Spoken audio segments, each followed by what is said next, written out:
Hi, I'm back and we are going to continue with our second part of Chapter 4. Integrating strategy and culture. And organizational culture is defined as a pattern of behavior that has been developed by an organization as it learns to cope with its problem of external adaptation and internal integration to be taught to new members as the correct way to perceive, think and feel. It significantly affects business decisions and thus must be evaluated during an internal strategic management audit. So when we talk about organizational culture, this is another important element or key that could contribute towards successful implementation of any particular strategy. If you don't have a supporting culture, there is no way that the organizations can fulfill their intended objective. For example, if the organization is willing to introduce a new product which will require you to move from one location to another location, if you are not willing to move and you decided to quit, that will affect the whole operations of the organization, in which the organizations need to do rehiring, retraining, and yet their planning is already being halted or stopped by your decision to quit your job. So organizational culture is a very important element, and that is the part of internal element. Meaning to say that if you have a strong supportive culture, you can do whatever that you want, right? You implement a new policy and people will start to follow and support you, inshallah.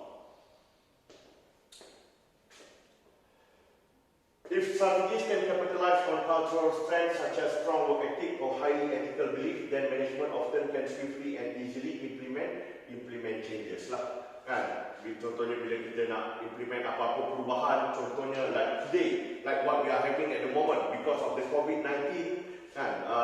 We are doing the classes without the students and lecturers are doing Zoom, FB Live, IG Live, or whatever means of flexible learning. Because of why? Because we have a strong ethical belief and work ethic.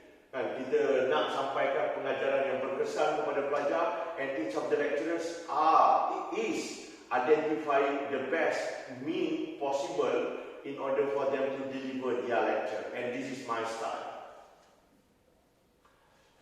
The organizational culture, we are going to talk about resistance to change.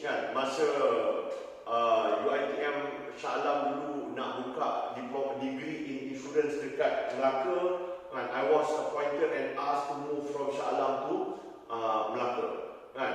If I don't want to move, if I pose higher resistance to change, I would say that the original plan in terms of the semester yang mana diorang nak mulakan dengan program baru itu mungkin akan terjejas. But because I believe in the organizational view in terms of their vision and mission, so I supported the changes and I don't impose any resistance to change, and I simply made my move to Melaka just to support the vision of the faculty. So that can represent a strength and also a weaknesses lah. These are some of the cultural products. And the next part yang kita nak tengok are all the internal parts dalam organisation that might create or produce an element for you to develop sustainable competitive advantage or that distinctive competency. Number one, it should come from the management. So we all know that there are four basic functions of management: planning, organizing, motivating, staffing and controlling. These are all important parts dalam management, semua orang dah belajar, so you guys should know this. And then these are the functions, and then this is how each of the functions correlate dengan process of strategic management. Dalam planning, it is more towards formulation. Organizing, motivating and staffing are more towards implementation, and then controlling is more towards strategy evaluation.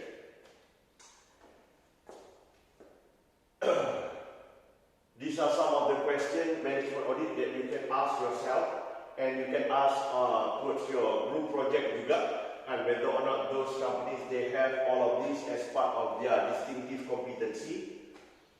The second part, marketing. Sometimes marketing ni selalu juga keluar dalam final exam. For example, they ask you to explain any 3 functions of marketing.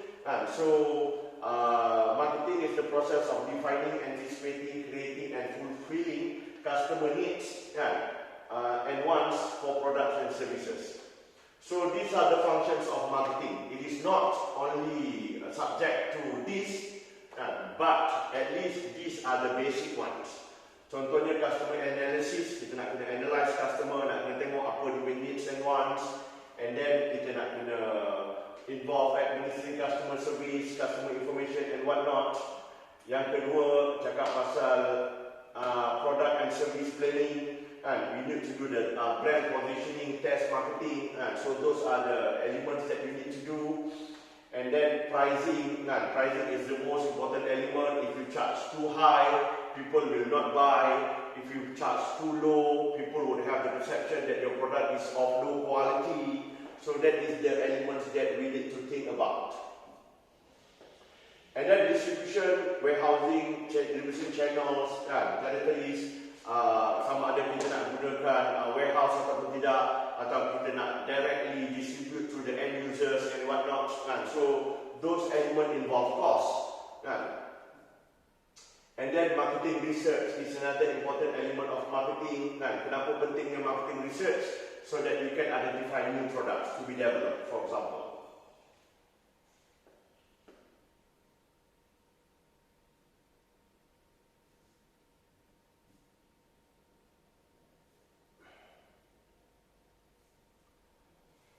And the third element, finance and accounting division, yang ni basically focusing on 3 important elements.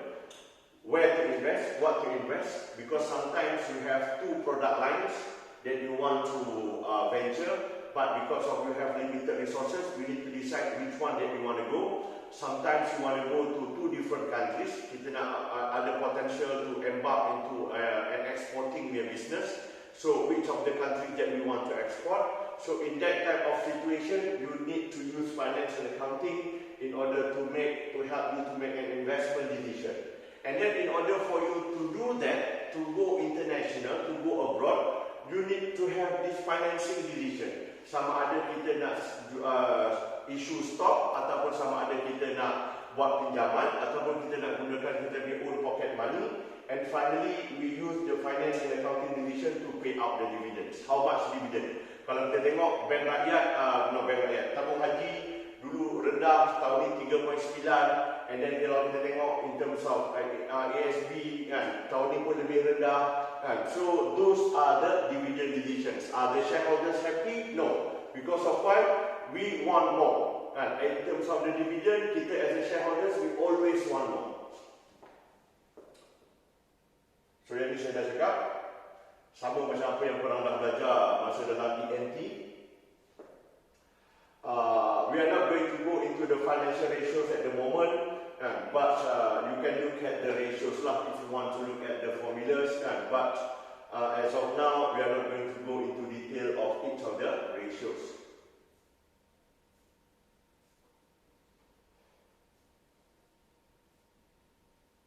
And then another important element, production operations consists of all those activities that transforming inputs into goods and services. Production operations management deals with input transformations and outputs that vary across industry and markets. Kejap kalau kita boleh bawa keluar kita punya pen. So dalam production kita cakap pasal input, and then transformation process, and then output. And this is kita punya input, this is transformation process, and this is output. So those are the activities yang kita involve. Kadang-kadang we are good in terms of the inputs because kita tak ada warehouse. Kita pakai just-in-time system. That is your competitive advantage. Kalau pakai warehouse, nak kena ada kilang, nak kena ada cost, nak kena bayar orang jaga kilang, maintenance dan sebagainya, kita punya utilities kan. So maybe you want to eliminate this kan. Dalam production kita, there is no input. Meaning that the resources semua datang daripada supply kan, without having to be stored in our warehouse. So that is our competitive advantage. You can do that.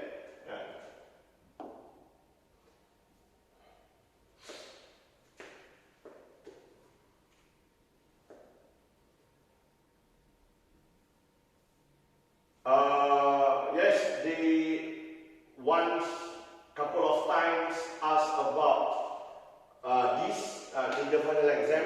Dia tanya what is the advantage of becoming a low-cost provider, ataupun what is the advantage to be the first to introduce the product. So these are the implications.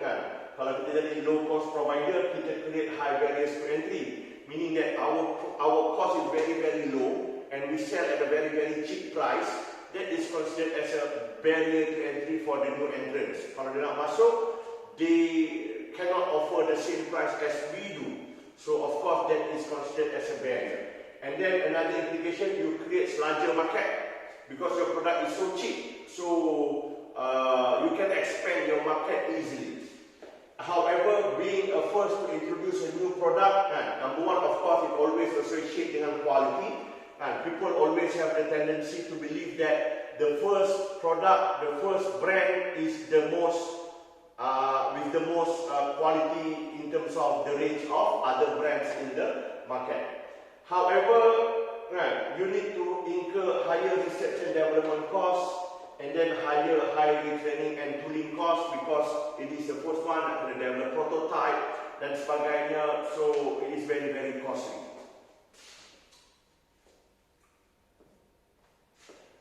This is also another question. Saya rasa sepanjang saya mengajar ada 2 kali pernah ditanya pasal what are the areas of research and development. Saya rasa 2 semester lepas dia pernah keluar. Dia tanya macam mana R&D can be used into the case study and how does this company can use the R&D towards implementing their strategies. Jawapan dia is all here, meaning that any of these the functions of R&D, development of new products before competitors, we want to be the first mover advantage, we want to have that. And then we can use the R&D in order to improve product quality, existing one, kita boleh develop dia jadi lebih baik. And then improving manufacturing process to reduce costs, and these functions can be done internally or externally.